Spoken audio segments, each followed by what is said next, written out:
Good morning, dear friends. Welcome. Thank you for joining us here. Monday. I don't know. Do we have a date? The 27th, June 27th. Koyach Sivan.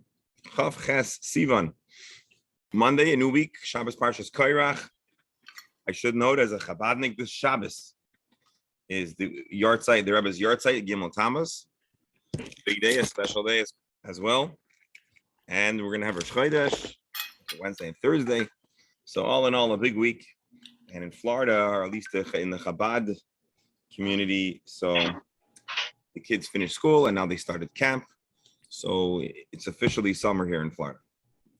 Now, we are studying the Talmud, the entire Talmud, one page, one line. Presently, Mesechet Shabbat, chapter 17, page 123a, Kuf, Chaf, Gimel. That's a mighty, significant milestone. We're deep into the Talmud. Friday, we were talking, and today we'll continue to talk about Muktzah. Friday, we spoke about a few different interesting items. The Gemara discussed Muktzah Machmas Isser, or Klish Malachtalis, or Muktzah, that something is Muktzah because its primary use is Muktzah. And we discussed all the different possible variables based on our Mishnah. We also spoke about Tiltul Menatzad, moving something indirectly or certainly not in a conventional manner. So you had the radish carrying the earth around it. And what did we say? Who recalls?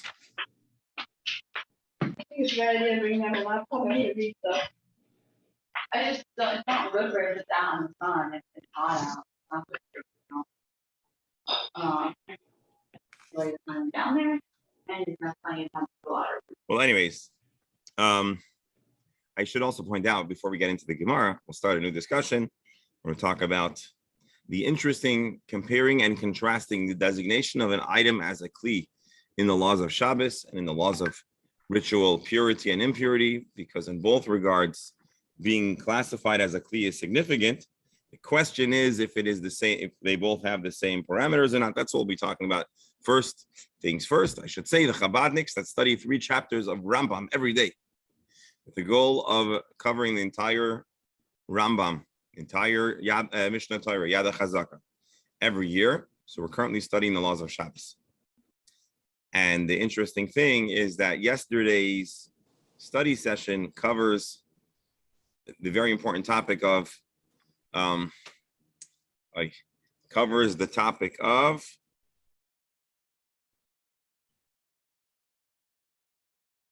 it'll come back to me. I'm sorry, I'm drawing a blank over here in the moment, but it'll come back to me. But suffice it to say, it covers several of the important sugyas, including where the Rambam is famously machmir. It'll come to me. I'm just drawing a blank over here, so when it comes to me, we'll interrupt. So here we go. Our Mishnah continues to say that one may use a needle on Shabbos. Rabbi, Yes. I want you to know, you're dealing with a crowd that is used to drawing blanks. So it's okay. Thank you for making me feel good. All right. Here. So our Mishnah says you can use a needle. As we explained, this a sewing needle, you can use it to remove a thorn, a splinter. And indeed, I think until modern times, certainly those that have the old Masorah would use a needle to remove a splinter. Usually a, how do you call it? Tweezers work better, but follow the ancient Jewish Masorah of removing to remove a splinter, you might use a needle. Especially is that something you could actually do on Shabbos? Because don't you actually end up ripping the skin more when you do it? So let's see. The Gemara discusses it. This is halacha, not halacha l'maisa, but our Gemara discusses that. As far as the Mishnah is concerned, and as far as our Gemara will discuss, it may quite well be permissible.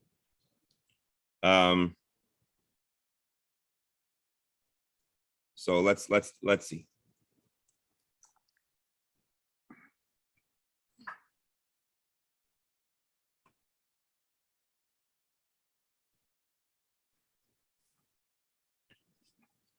Actually, let me back up just for a moment. I don't remember how I learned this, how I taught this Gemara. We had a discussion about removing something that's surrounded by muksa, right? That was Friday's discussion. We said that you might use a reed or a shuttle to stab into the fruit and to reach past the muksa. And Rav Nachman Paskin, and that is acceptable. So the Gemara then introduced us a question. The question was about the radish. I know I started saying it, then I moved on. That Rav Nachman says you can only remove a radish if it is the wider part protruding on top, but not if it's more narrow, because you'll move it minatzad.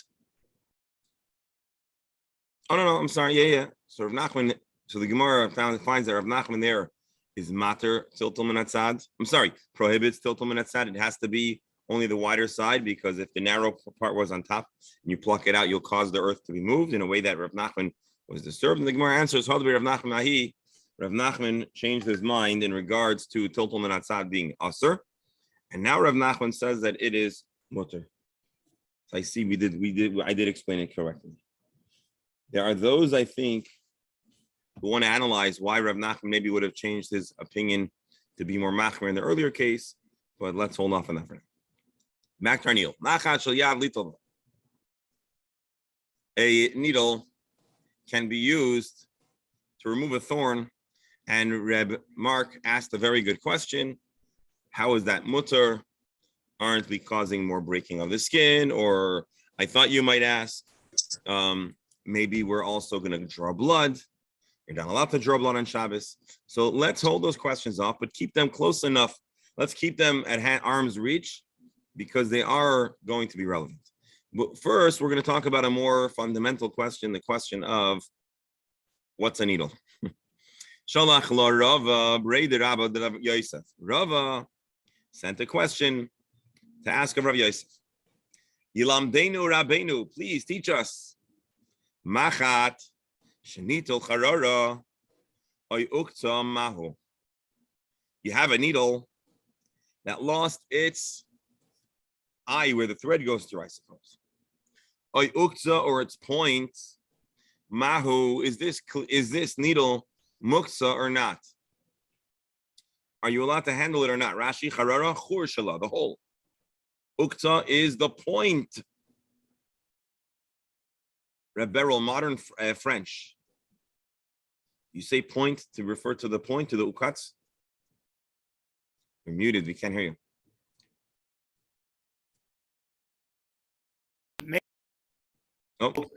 Oh, I'm sorry, I muted you. Go ahead. Yeah, au point.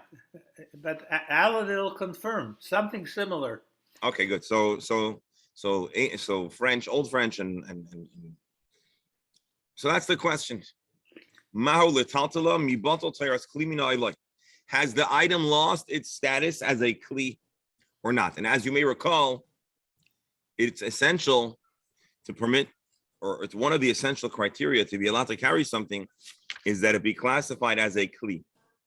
If it is not a kli, it's just a golem, it's just raw material or stone or earth, then it has a much higher threshold. It would be much more complicated to carry.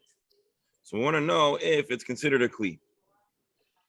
If it does not have if it's not considered a kli, it means it is no longer functional, and now it may not be carried.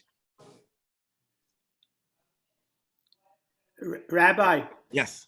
When it comes to carrying, is there any discussion about a minimum, like a minor thing, or not? Yeah, we talked about it. Was it on Friday or Thursday? We talked about touching versus moving versus carrying. So I even using the word carrying, but it's actually the wrong word.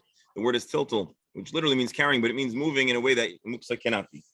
In other words, is it muksa or not? Is it a kli and it's not muksa because it has a permissible use, or is it not a kli and it is muksa?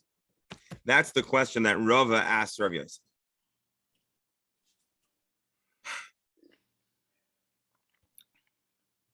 When could you carry it? To make a use that's permitted. So again, I just want to remind you what we're holding. Our Mishnah says, although you're not allowed to stitch, so you shouldn't handle it to stitch. To use it for a permissible use, according to the prevailing, according to Was it? Who remembers the name? According to who? Well, anyways, Lamaisa, we say that Tzarech Gufa, you're allowed to carry it. But it has to be a kli. If it's not a kli, then it's still muksa. So, Rabbi, here is a situation that I could envisage. A person somewhere in his clothing has a safety pin. Maybe there was a tear or whatever. Okay. So then somebody has a splinter and he removes that safety pin. Let's say, I mean, that's not what we're saying here, but yeah, let's say. Here we're asking a more. Actually, no. Okay, let's say that's what the Mishnah is talking about. Yes. No. So no, he didn't bring the safety pin. He had it right there. Could he then use it to remove a splinter? You're saying it was malach leheter. Okay, so that's not precisely our question here, but I guess it's a related question, and especially it aligns well with Mark's question. We're talking about a case where the Mishnah is talking about a case where perhaps the needle is actually muktzah. But if you have a permissible use, you could still use it. But that heter is if it's considered a klish, it's a kli shemalach le'iser. It's a tool that's primarily being used for a prohibited use. But if it's not a kli, then it would not be allowed to be handled. And that's what our question here is. Is it considered a kli? In other words, how broken does a needle need to be halachically decommissioned? Understand? That's what we're asking. How much damage does it need to be halachically decommissioned? What about if the person, after doing this, never uses it as a needle again? So I guess that's a variation of our question. For that. We're asking an essential question. We're asking halachically, is this considered? Well, let's see the Gemara. Let's see. You're asking good questions, but I think the Gemara will be our best guide.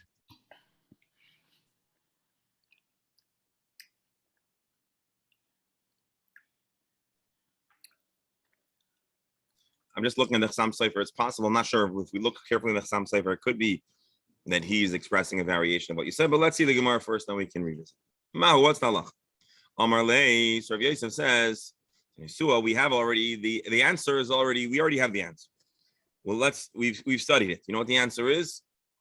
Machat shel yad little b'asakoitz. The Mishnah says you're allowed to use a needle to take out a thorn. Reb Beryl, I think maybe even this is what you were saying. Does the splinter care if the eye for thread is attached to the needle? The part of the needle that's helpful, if it is, at extracting the thorn, extracting the splinter, is the pointy part. Again, there's no need for thread. The splinter doesn't care. In other words, it remains a kli. It remains a tool that can be involved in healing or involved in extracting the splinter, and therefore it should for sure be allowed to be carried as a needle that is a kli, good for splinter removal. So this is Rav Yosef's answer. There was a question: a broken needle loses its eye. Is it muktzah or not? Is it still a kli or not?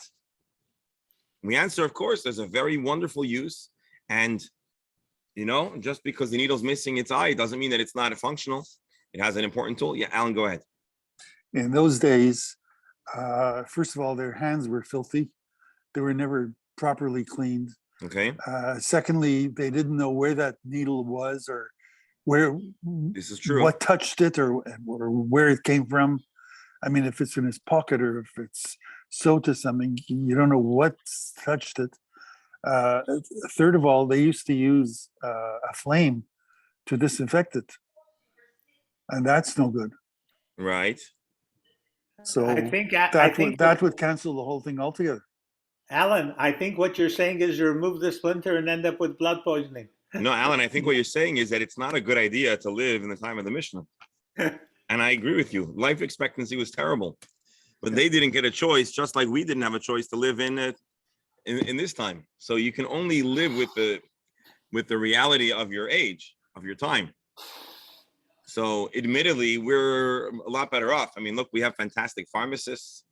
can compound and make us great medication and give us great insight. But that's the nature of hopefully the direction that society will continue to go, with more enlightenment, more science, more knowledge, more, more ability to extend life and to protect us from hazards. But the reality is that in those days, they didn't know about the microscopic organisms. They didn't know about the kind of contamination that we know about. Although Jews did have a notion of an invisible contamination. And I think it probably was a good model for people to envision today organisms that are microscopic. But suffice it to say, in those days, they did use a needle and they used it for these purposes. Today, hopefully, we'll consult Alan with you or one of our physicians. We have a lot of medical people on our chabura and in our community. Hopefully, we'll get the best medical practice before just sticking a foreign object deep into our skin. But right, but Rabbi Allen, should that have? I'm just so because maybe I didn't understand. Should that have bearing on our halachic conversation? Well, if they use something to sterilize the needle, it all depends what they used. If they didn't use anything, what I can't figure out, if Rambam can figure out the phases of the moon within a millisecond, right? Don't tell me they didn't know about this bacteria or germs.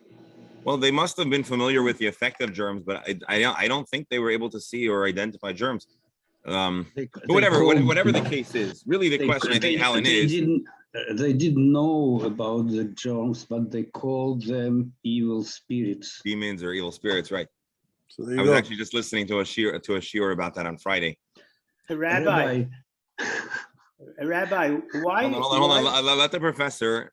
Oh, Rabbi, sorry. what is the background of this discussion? When we talk about the needle which is broken, do we assume that a needle which is not broken doesn't need any discussion because it's definitely muktzah, even though we might designate it for pulling out the splinters? The way I understand it, and I'm still kind of re-experiencing the Gemara anew and kind of trying to rediscover it, is that if something is a kli, its parameters are well known. If something is not a kli, that automatically takes it off the table. We want to know, really, I guess, does the Mishnah see splinter removal as a valid use that would therefore preserve its status as a kli, and therefore it would be permitted to be used for a permitted use, or has it been taken off the table? And even if there's a hypothetically permissible use, if it lost its status as a kli, it does not become unmuksa just because we have a function for it. Whereas if it is a kli, as soon as you find a permissible function, it could be carried. So I believe really the question is, and we're still in the middle of the Gemara's process, which is going to take a certain direction, but as we read it, we can kind of read between the lines. But at this point, if a Mishnah discusses splinter removal as a legitimate use, I believe what Rabbi Yosef is saying is that is an indication that it is a kli. Rabbi, you might call this, in a sense, circular logic, because the question is, can we use it to remove a splinter? And the fact that the Mishnah addresses it as a use is evidence that it is a use.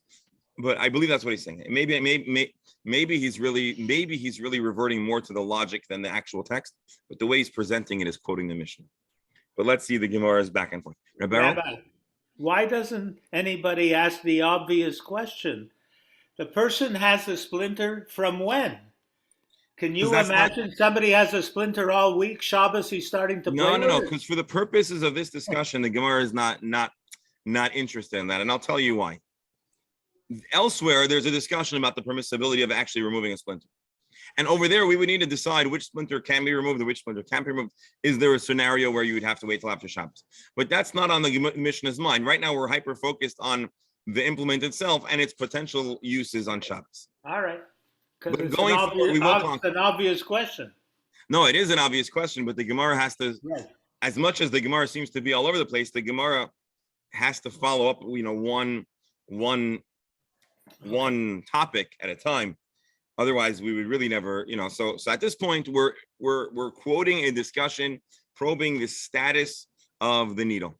And up to this point, we've seemed to prove that a needle has a legitimate common use to remove splinters. I believe that's what he's saying. The fact that the Mishnah addresses this use means that it would be considered a kli. It would be considered a kli even if it lost its head. I believe that's what we're saying. Rabbi, in those days, they knew about alcohol. I mean, their wine was full of alcohol. Right. So were they allowed to dip the needle into the alcohol, then wipe it, and then take out the splinter? Or was that not? We're not discussing that now. It's a good question. In other words, suppose you're allowed to remove.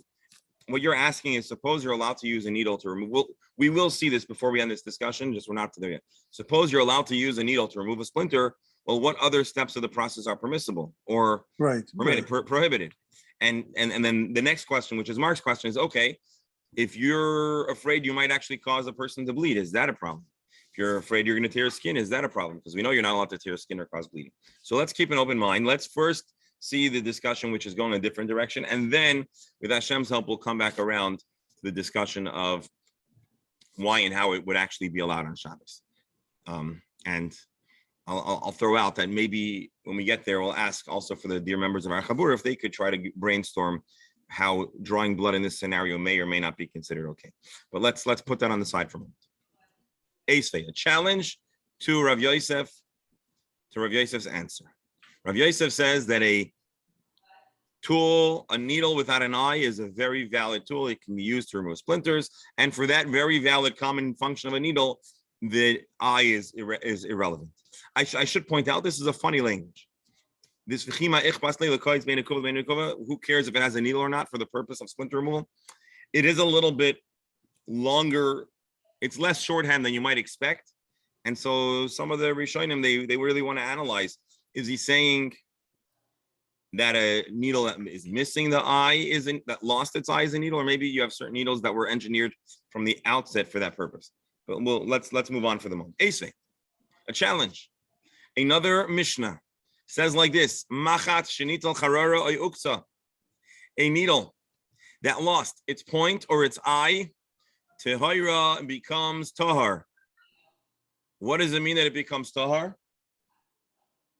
It is decommissioned as a kli. It is not considered a kli. Now, interestingly, in the laws of tuma and tahara, purity and impurity, a vessel can become ritually impure. For a vessel that's impure to become pure again, it would need to go to the mikvah, possibly other parts of the purification process. But there is another way that a kli can become pure, and that is if it breaks.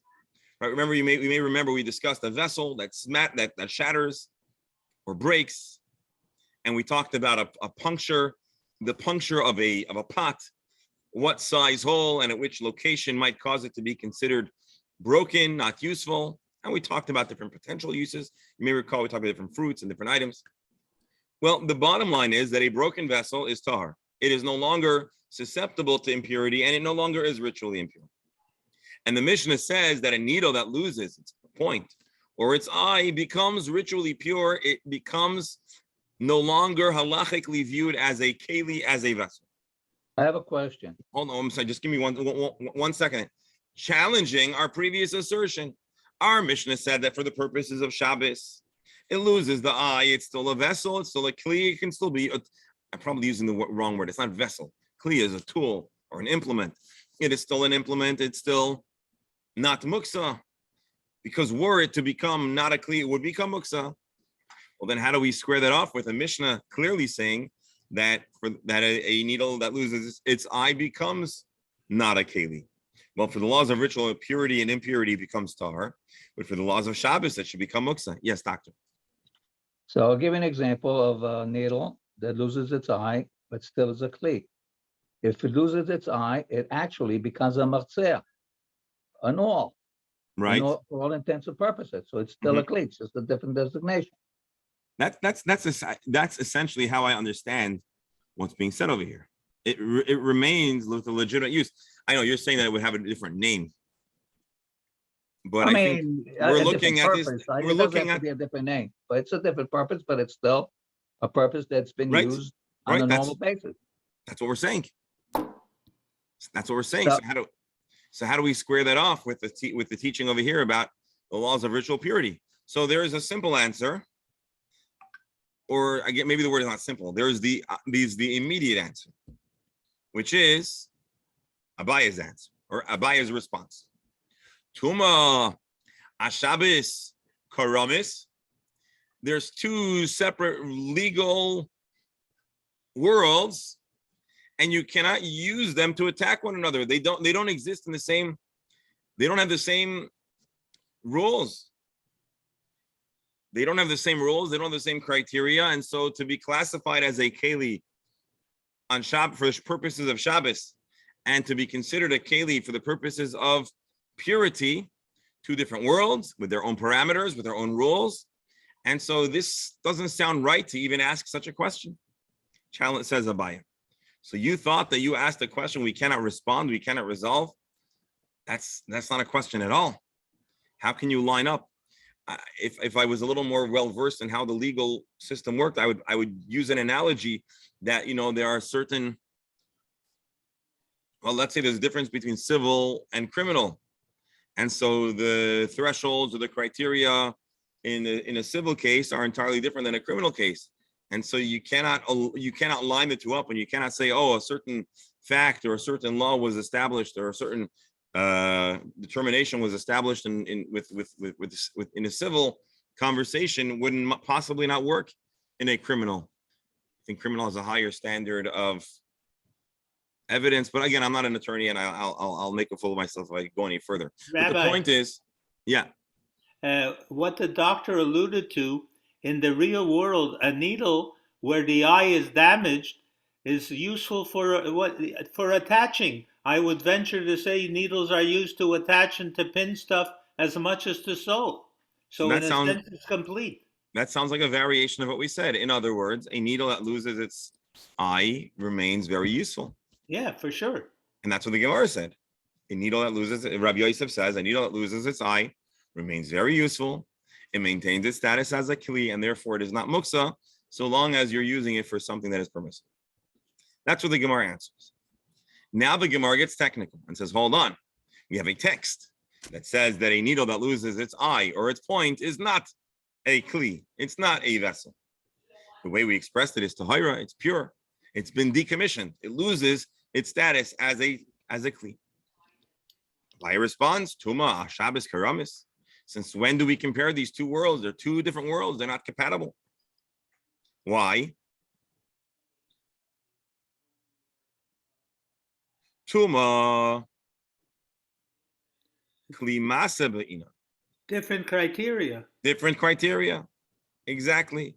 When it comes to ritual purity, the rule is kli masa ba'inan.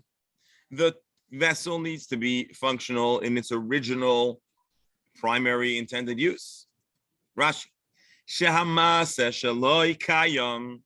When you saw it in the store, it was advertised as a sewing needle.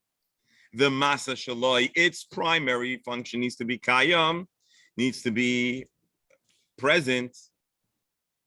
Therefore, if it loses its masa shaloi, it is not considered a kli.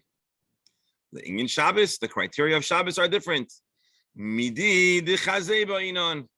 It needs to be useful for a use, a common use, not the use. Parameters are different. And therefore, the whole conversation cannot line up, and it is not a good challenge. Let's see if I can get you a good translation here. It needs to be useful for something.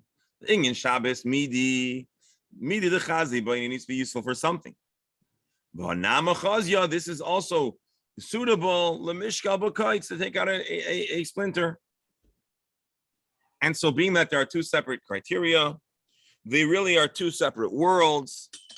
You cannot compare a text, a source, a resource, an authoritative text, a Mishnah about Shabbos and Torah. They simply do not line up. And therefore, we would now go back to the position the default position that Rav Yosef taught, which is it is still a kli. Amar Rava, no. Man de kamoisav, shaper kamoisav.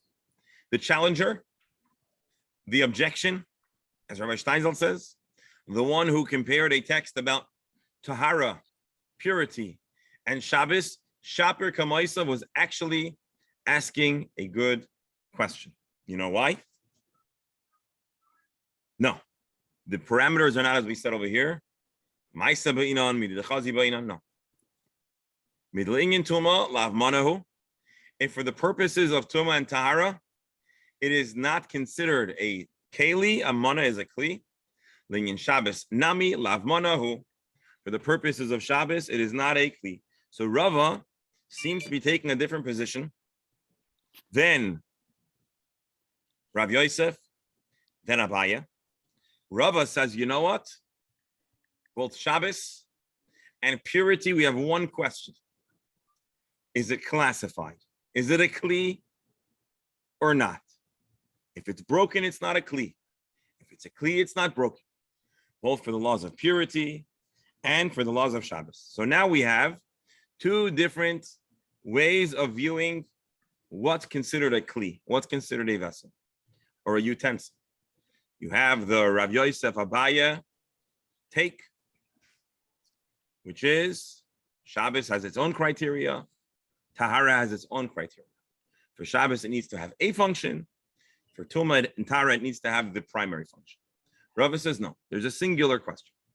Is it considered a kli or is it considered broken? If it's broken, it's not a kli. If it's not a kli, it's broken.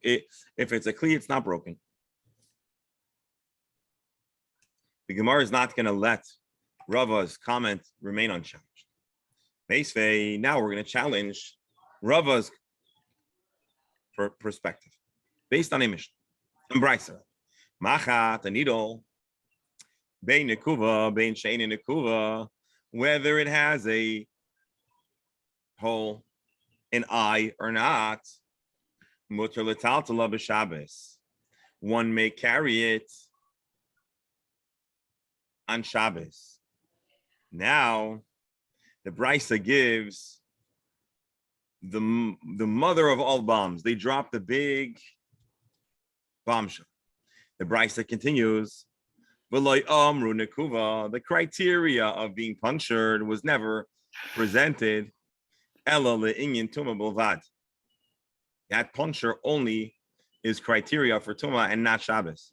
In other words, the Brisa is saying explicitly Shabbos and Tahara have two separate criteria. That seems like a mortal wound to Rava's viewpoint. Let's read Rashi.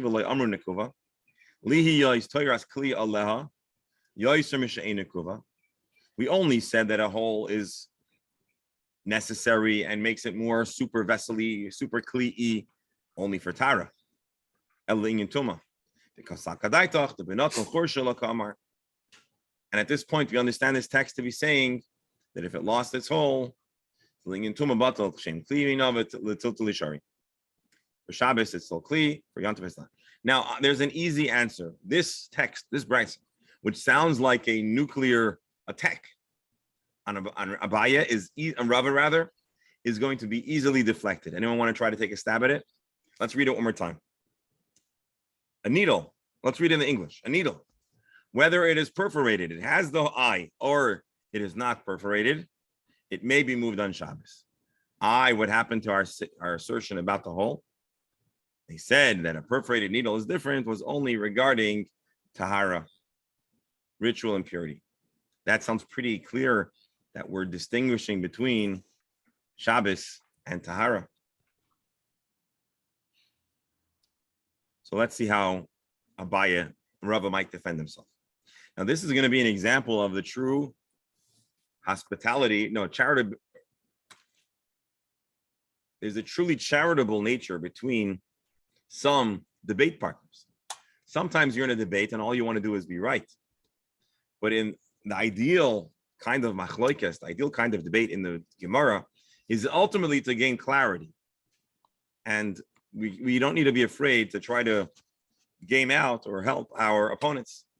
And so, Tirgama Abaya Aliba de Rava. Abaya and Rava here are arguing. But Abaya gave a charitable explanation to support Rava's perspective. What was his explanation? The above text is not talking about a broken kli begul me askinon. It's talking about unfinished. They're still in the middle of the manufacturing process. Zimni and the mimlach alayu mashvalamana. Sometimes they'll decide to send it to the market without finishing it off, and then it becomes a kli right then and there. And sometimes it needs to yet be perforated to be sold for a sewing needle. Therefore, there's a big difference between a broken keli and an unfinished keli. When it comes to an unfinished keli, we might distinguish between Shabbos and Yontif. When it comes to something that broke, there it is the same halacha. It broke, it now goes into the scrap pile to be remelted down and reintroduced. And so Abaya would say, Rava would say, listen, a broken kli has one standard. It's broken, it's not a kli. It's above text. It's talking about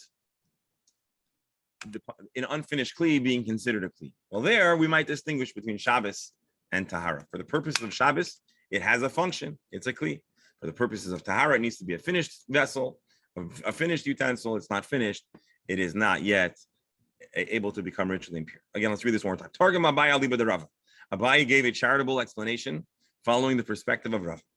Begul Me'askinon, the above text was talking about unfinished. Hold on. Hold on. The Mishnah. No. Begul Me'askinon, we're talking about in the Brisa where we distinguish between Shabbos and Yontif. That's talking about an unfinished keli. Zimnin, the Mimlach Alayo Mash for the Mana, where sometimes you actually decide to use it as is, other times not. But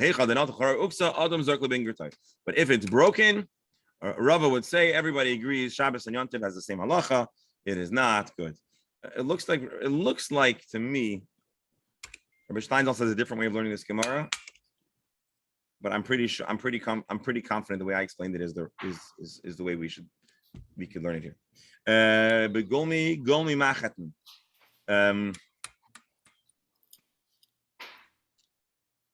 Gola means unformed. It's still material. They are waiting to be punctured in a kuva nigmar malach. Once you put a hole through it, now it's ready, it's finished, it's ready to go to the market. But without that puncture, it is not yet fully complete. For the purposes of purity, it's not finished. But it may be allowed to carry the chazi l'kites, being that it has a good use for the purposes of Shabbos.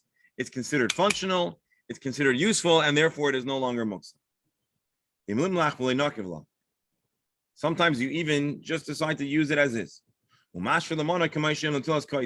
you just consider it a kli. Whereas if it breaks, you have a pile of junk metal, and something that breaks goes in there, and then you can fix it or work on it or whatever, or repurpose it. But it loses its status as a kli. I think this is a beautiful Gemara. It's a little, in a sense, we might call it a little bit of a tangent, because although our Mishnah is talking about primary use, secondary use, and here we went off on a little bit of a discussion about this Toiras Kli, to be considered a Kli or not, where, long story short, we got to probe the times that we have this a similar and different halachic criteria to be considered a vessel in the two areas where being considered a kli is relevant: the laws of Shabbos, the laws of Tumah. And we have a little bit of a machlokes between Abaya and Rava. Rava says it's essentially the same criteria. Abaya says it's essentially the same criteria. Is it a kli or not? And Abaya says it's a lot more vague, or it's a little more nuanced, I should say. For Tumah, it needs to be a fully finished kli. For Shabbos, it just needs to be useful. The interesting thing, if we wanted to, would be to see if when Abaya tries to justify Rava, no, yeah, he does a good job. He does a good job. Rabbi, Yes. it's also nice that Rava speaks nicely about the objection in contrast to some places where they're slinging mud at each other. Yeah, the truth is, the truth be told, there are plenty of times in the Gemara where I think we call this intellectual honesty, where we're able to have a different opinion, but yet to help defend our opponent or explain how they would see things. But yes, it is something worthy of celebration, and it's something that we come across, but it's nice to see.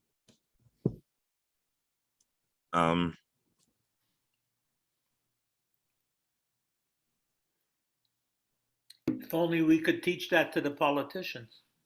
Yeah, well, the politicians their job is not to be intellectual. They're Intellectually honest. muksa altogether. Their job is just all politics. Their job is just to toy with our hearts and souls. No offense to any politicians, but that's just their job. Whereas if you're hopefully a scholar that you want to get to the Amitase Shel Davar, you really want to know the truth. Interesting. Now, hold on.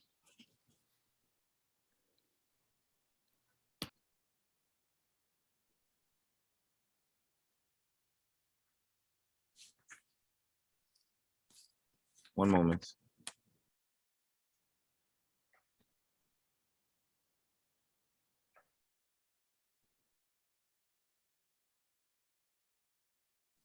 All right, we're going to learn the next section of the Gemara. And then if we haven't yet properly discussed using a needle on Shabbos, I will try to find some material on the matter. So let's see. Now here we go. Asoive Yonoika. To adjust and straighten out a baby's limbs after birth on Shabbos. Rashi. Lehachlik seder evarav kishu noila evarav misparkin. Tzarich liyashvan. Child is born, they might be a little bit crumpled. I don't think that's the medical term. Dr. Pasternak, I know you've shared with us about your experience delivering children. Your beautiful story. So anyways, I don't have a lot of experience, but I know we have some folks here that do have some more experience. But delivering babies, apparently sometimes the limbs are twisted or dislocated and need to be repositioned. Are you allowed to reposition, to adjust those limbs on Shabbos? Rav Nachman also. Rav Nachman says no way. Rav Shesha Shari. Rav Shesha says absolutely. What's wrong? Rashi, Asuba Yunuka. Lahachlik Seder Ivarav, Kishunoila Devarav Misparkin. Sometimes when a child is born, they have to squeeze through a relatively small birth canal. And so a baby comes out, and they're crushed for a long time while they're in utero. And so Rashi explains Devarav Misparkin. Sometimes you might have dislocated joint or whatever. And they could be realigned. So Rav Nachman says, "Asur, you know why? The dummy lemisakin, it's like fixing something. Apparently, Rav Nachman doesn't see this as pikuach nefesh.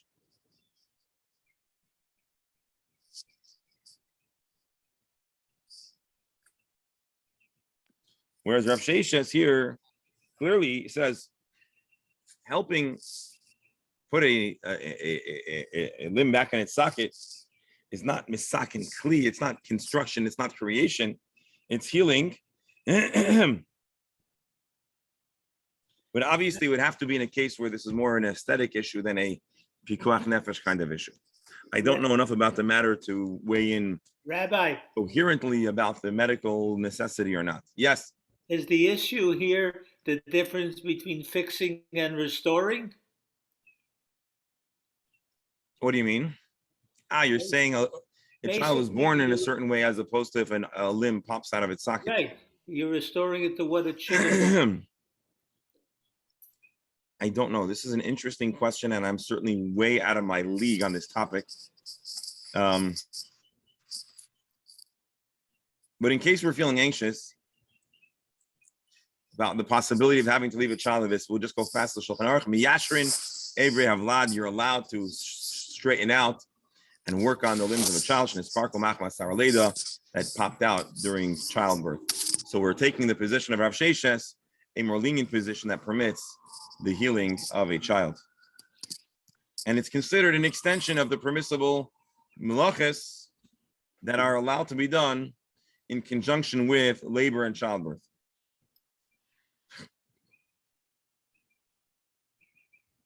And indeed, we also, the Sefaria kindly links to us 2 texts in the Rambam about all the things you're allowed to. This is something that we actually are studying, or actually just studied as well in the Chabad daily study of Rambam. But here, let's read it real fast, even though it's a little bit off topic.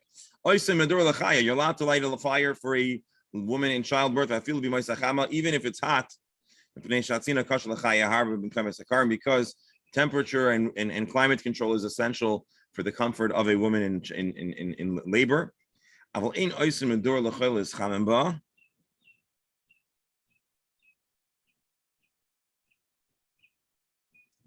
leave that aside.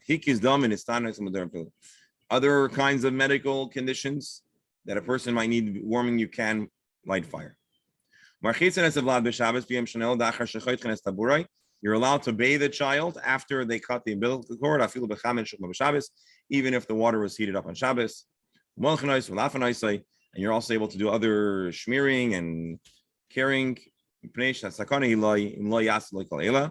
It is dangerous if one should not do so. I have a feeling, although I'm not, this is not my conversational Hebrew, didn't really get into this area. Dr. Sumler, maybe you'll help me. What would molchin umalafafin? To me, I imagine it's like massaging and smearing, but maybe this has to do with. Molchin, I don't know, but lafef is probably massaging. Massaging, right? That's what I understood it to be. Molchin, I don't know.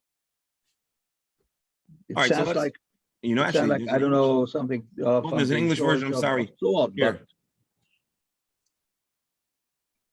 We apply salt, molchim. He translates there literally, and give him a bone massage. So I thought a massage would be different than or structuring the limbs, but the way he translates it, maybe, and I think Tosfos actually uses these terms as well, maybe the bone massage would be the straightening, adjusting, and putting everything in position. The Rambam takes the position here that it would be a sakana not to do so. You bathe the baby for the bris, after the bris, and the time that the baby is in sakana. So, long story short, Rav Nachman says also, Rav Sheshes says mutter. Rashi explains Rav Nachman's prohibition to do with misakin, you're fixing. And we can only imagine that he's saying it's not a sakana.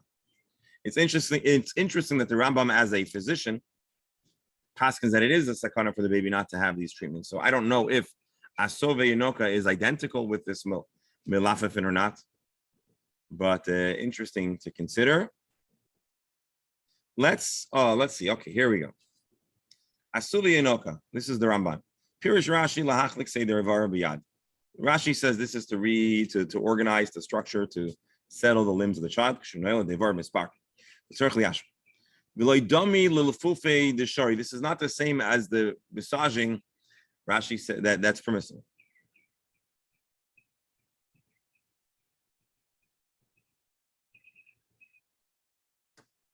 Because there it sounds like he's massaging and the limbs pop in. But to pop limbs in with your hands, so he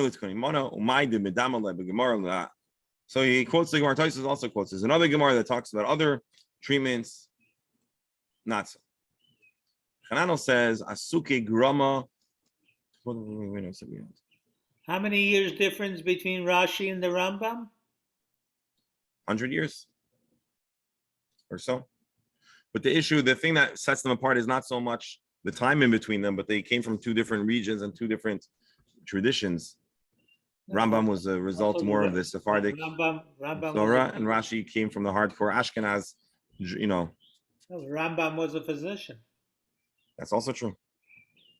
So basically, there's some discussion if the thing we're talking about in our Gemara is not so much a massage, but some other kind of treatment that could cause a child to vomit. That's another take on this for a comparison. All right, whatever. We'll leave it with Rashi's interpretation for now. I'm gonna have Nachman Mina. So maybe I was. How do we know that it's sir? See, we should have read the Gemara sooner, and then a lot more will become clear. How do I know, and why do I say that it's sir? The Tanani Noisim Apikvizin b'Shabbos. You're not allowed to do an Apikvizin. You're not allowed to give some kind of, what do we call this? Alan, what do we call a kind of thing you drink to induce vomiting? Emetic. What is it? That's what the name is. Emetic. E-M-E-T-I-C. No, Medic, no, okay. that's Rashi, lahaki, to cause a person to vomit. Shoisa mashkin, you drink a certain drink, umaki, and no one vomits. But it's not done for healing, but rather to help a person clear their stomach. I think we talk about in Roman society and Greek society, they would have these multi-day feasts where they would eat and then cause themselves to vomit. The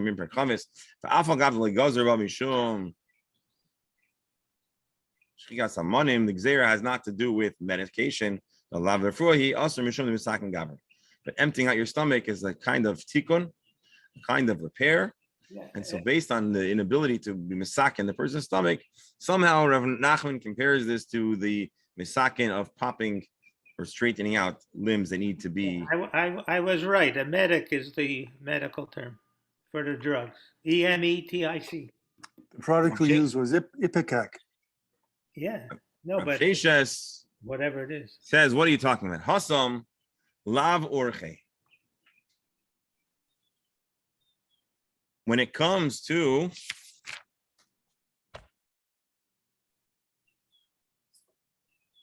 this inducing of vomiting to restore the person's stomach to the factory settings, lav orche, this is not a response to a normal situation.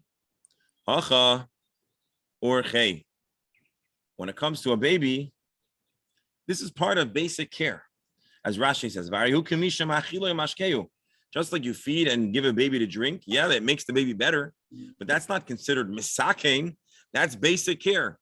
Well, Rav Shesha says this treatment is also basic medical care, or not even medical care. This is basic normal treatment of a baby. Hold on. My batteries fell out, which means I can't use the screen.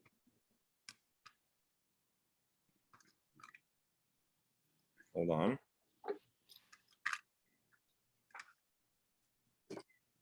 No. Uh-oh. I'm going to have to read for you the next 2-3 lines without the, oh, here, we got it. I'm going to have Sheshas Mina Minallah. How do I know that the halacha is that you're allowed to adjust the baby's organs or limbs, and it's not considered anything outrageous? It's considered basic care. Because it says that we're allowed to take a splinter out, or a splinter or a thorn out of a person's hand. Surely, Rashi says, we're allowed to do certain basic elements of human care that are not explicitly medical. Rashi says, here, it is for the person's well-being. But there is no medication, there is no crushing, there is no malacha. Hold the question for a second. And so you're allowed to do basic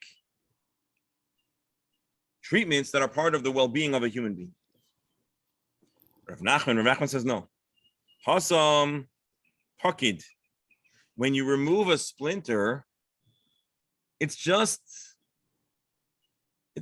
parked there. It's just there. When you remove it, you're not fixing, you're just taking something away. Hachaloi pakid. When it comes to adjusting the child's limbs, it's much more like repair. Let's read Rashi. The splinter is not attached to him. To remove it is not really a repair. When you're snapping a limb into position, this is much more of a repair. I know this Gemara leaves us with a lot of follow-up conversation, but we also are out of time. So here's what we're going to do. Tomorrow we'll start by just revisiting these last two paragraphs.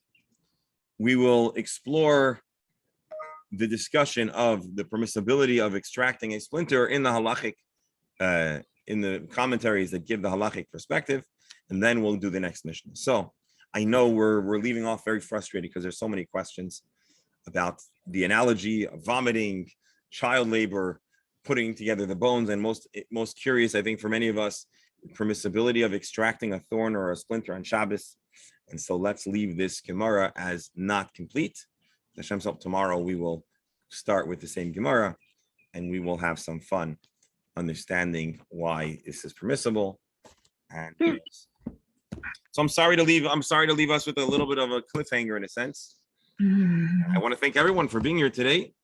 Sorry for our rocky launching. Glad you're here, and hope to see everyone tomorrow. Gesundheit and Freilich. Again, we're staying for now at 10. I still need to game out and make sure if we're going to do a change that'll work out. So for now, 10 is where we're at, and we'll see going forward. I'm going to end this link in just a moment, and you're welcome to rejoin and study today's Chumash with Rabbi Shalom Ber. And